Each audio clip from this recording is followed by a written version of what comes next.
जुड़ा हुआ है, बोलो। लेकिन मैं सबके सामने ये कह नहीं सकता। प्रश्न जो है मेरा गुप्त है, सबके सामने तो मैं कह नहीं सकता। अध्यात्म का प्रश्न सबके सामने कहोगे तो सबका भला होगा, नहीं अकेले बाबा, में पूछोगे तो आपका भला होगा। मैं विरक्त बनना चाहता हूँ, इसलिए मेरे पास कोई व्यवस्था भी नहीं है, इसलिए मैं आपके पास काम मांगने आया हूँ। अच्छा ये बताओ, घर में कौन कौन है आपके? माता पिता भाई बहन? माता पिता भी है, भाई बहन भी है। आपके और भाई हैं, छोटे के बड़े? हम छोटे भाई हैं। आप छोटे हैं। आप कितने साल के हो? हम 19 साल के हैं। 19 साल के। आपकी पढ़ाई पूरी हो गई? हाँ। क्या पूरा हुआ आपका? कुछ ही दिन पहले पूरे हुए हैं। क्या किया आपने? 12वीं तक पढ़ाई की है। तो बाद कॉलेज क्यों नहीं किया आगे? क्योंकि मेरा मन पहले से ही मतलब गुरुजी के चरणों में लग गया था, कब वहाँ जाएंगे। बेटा, भक्ति आपको अकर्मण्य नहीं बनाती। अर्जुन महाभारत में कह रहे हैं कि मैं युद्ध नहीं लड़ूंगा। अर्जुन कह रहे हैं कि मैं जंगल में जाऊंगा, भिक्षा मांगकर खाऊंगा, प्रभु आपका भजन करूंगा, मैं नहीं लड़ता युद्ध बुद्ध। तब भगवान कृष्ण ने अर्जुन को क्या बोला? तू नपुंसक है क्या? ऐसा बोला भगवान ने अर्जुन को डांटते हुए। क्यों अर्जुन, तू कर्म छोड़ के भाग रहा है? तेरी पूजा तेरी भक्ति क्या है? इस समय तू क्षत्रिय है, रणभूमि में खड़ा है, युद्ध करना तेरा धर्म है। ये भगवान कृष्ण कह रहे हैं। अब सोचिएगा कि क्या अनिरुद्धाचार्य अपने सारे कर्म छोड़ के, सारी सेवाएं छोड़ के जंगल चला जाए? नहीं बाबा, जाने से मुझे भगवान मिल जाएंगे, लेकिन समाज में रह करके जो समाज की सेवा करता हुआ समाज का मार्गदर्शन करता है, उसे समाज को भगवान प्राप्त कराने का पुण्य प्राप्त होता है, उसे तो मिल ही जाएंगे। इसलिए बेटा, छोड़ना है ना तो परिवार ना छोड़िए, अपने भीतर की बुराइयां, क्रोध छोड़िए, लोभ छोड़िए, अभिमान छोड़िए। आपके पास मोबाइल है कि नहीं? हाँ बाबा है। घर परिवार छोड़ दिया, लेकिन मोबाइल नहीं छूटा ना? नहीं बाबा, मोबाइल भी छोड़ दिए थे, परिवार के जन ने बहुत जिद की, इसलिए मोबाइल रखे हैं साथ में। लेकिन बेटा, भगवान ये कब कहते हैं कि तुम सब छोड़ दो? पढ़ाई करो बेटा, अभी आपकी उम्र पढ़ने की है। पढ़ लिख जाओगे ना, पैसे कमाओगे, उस पैसे से किसी भूखे को भोजन कराओगे, एक स्कूल बनवाना और गरीब बच्चों को पढ़ाना स्कूल में आपके द्वारा। अब बताओ, आप बहुत बड़े आदमी बनो और फिर गरीब बच्चों को पढ़ा लिखा के आप योग्य बनाओ, ये भक्ति होगी कि नहीं? हाँ बाबा। इसलिए बेटा, आप आज नहीं पढ़ोगे तो फिर सारी जिंदगी आप अनपढ़ ही रह जाओगे। पढ़ लिख लोगे तो भविष्य में आप फिर भक्ति भी करो, कुछ भी करो, वो विद्या काम आती रहेगी। इसलिए बेटा, पहले पढ़ लो, भजन संतों में प्रेम रखो, सत्संग करो, लेकिन कर्तव्य ना छोड़ो। बात समझ में आ रही है? हाँ। अब देखो, आपको आखिर आप क्या मांग रहे हैं? मेरे से काम दे दो। अब काम क्या मिलेगा आपको? झाड़ू पोछा का काम मिल जाएगा, बर्तन धुलने का काम मिल जाएगा, क्योंकि आप पढ़े नहीं हैं। तो आप यही करेंगे सारी जिंदगी। लेकिन आप पढ़े होंगे तो आप अपनी काबिलियत के बल पर ज्यादा पैसा कमाएंगे और उस पैसे से समाज की ज्यादा से ज्यादा आप सेवा कर पाएंगे। आखिर आपको पैसे की जरूरत पड़ रही है कि नहीं? हाँ या ना?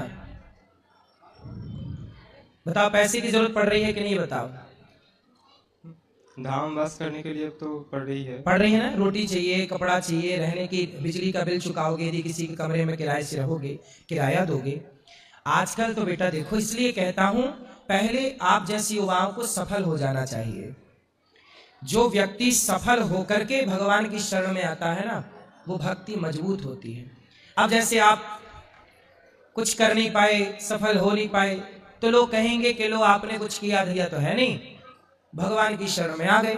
अरे भगवान की शरण में भी योग्य होकर के जाइए, योग्य बन करके जाइए। प्रभु देखो, मैं सब कुछ कर सकता हूं, लेकिन सब कुछ करने के बाद भी मैं केवल प्रभु आपका हूं। अभी भी भाव यही रखिए कि मैं आपका हूं। लेकिन बेटा, जो बात हम आपको समझाना चाह रहे हैं, शायद अभी आप वो बात आप ना समझें, क्योंकि अभी आपकी उम्र नहीं है। आपकी उम्र अभी 19 वर्ष है और ये कच्ची उम्र होती है। इस उम्र में ना मन का भरोसा होता है, ना तो इच्छाओं का भरोसा होता है। कब इच्छाएं हमें इस तरफ ले जाएं, कब इच्छाएं उस तरफ ले जाएं। अब अभी आप कच्ची माटी हो, कच्चा घड़ा है। अभी थोड़ा पढ़ लो बेटा, पढ़ लिख के योग्य बन जाओ, फिर आना।